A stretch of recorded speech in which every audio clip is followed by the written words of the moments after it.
Magandang umaga mga par, dahil nag-request nga aking mga kasama na magluto ng tokwang sisig, ito na nga, ginagawa ko na nga para sa kanila.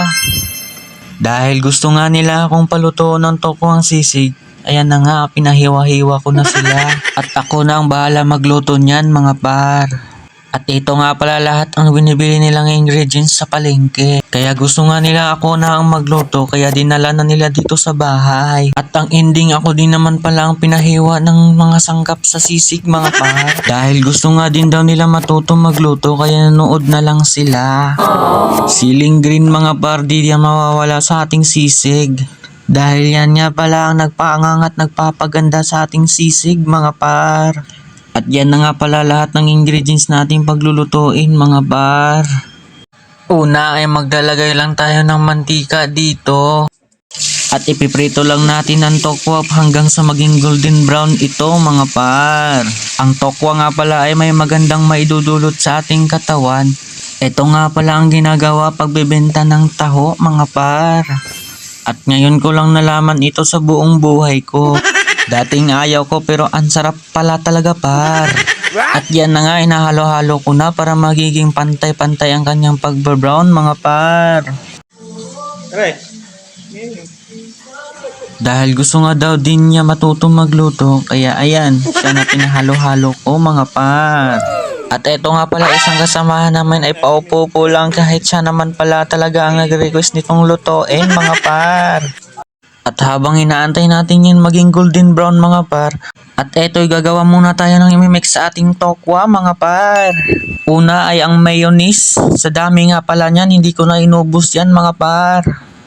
At ang sunod, oyster sauce mga par, dahil isa nga ito nagpapalasa sa ating sisig mga par. At yung next ay liquid seasoning na Knorr mga par. At natatawa nga kami dito dahil lumipad ang pinagupitan ko sa mangkok mga par. At dito na inubos ko na nga para wala nang matira. At nilagyan ko nga lang yan ng paminta. Isa din kasi yan sa nagpapalasa sa ating sisig mga par. At pagkatapos ay haluin lang yan mga par. At ayos na nga yan mga par. At ayan na, binabalikan na natin ang tokwa mga par. Sana all binabalikan. At kapag na golden brown na ay nakagisa na nga pala ako na yun ng sibuyas mga par. Tas nilalagay ko na ang tokwa. Dahil di na nga natin to patagalin dahil gutom na kami. At nilagay ko na nga ang minimix natin na ingredients mga par. At dyan hahaluin lang natin. At yan na nga, nilalagay na namin sa plato.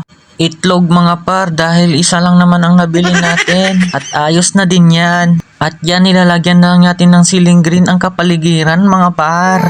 Dahil ito nga daw ang nagsisilbing pangpakulay sa ating sisig mga par. Sibuyas red para mas magiging masarap tingnan mga par. And last but not the least, yung kalamansi natin mga par. At yan na nga yung final result ng ating tokwang sisig mga par.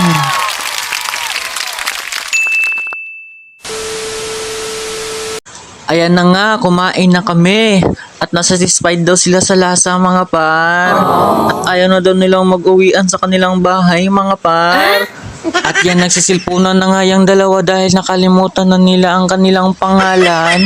Ay bahala na kayo, basta ako'y kakain lang. Salamat sa panonood at i-like and share nyo man tong video mga par.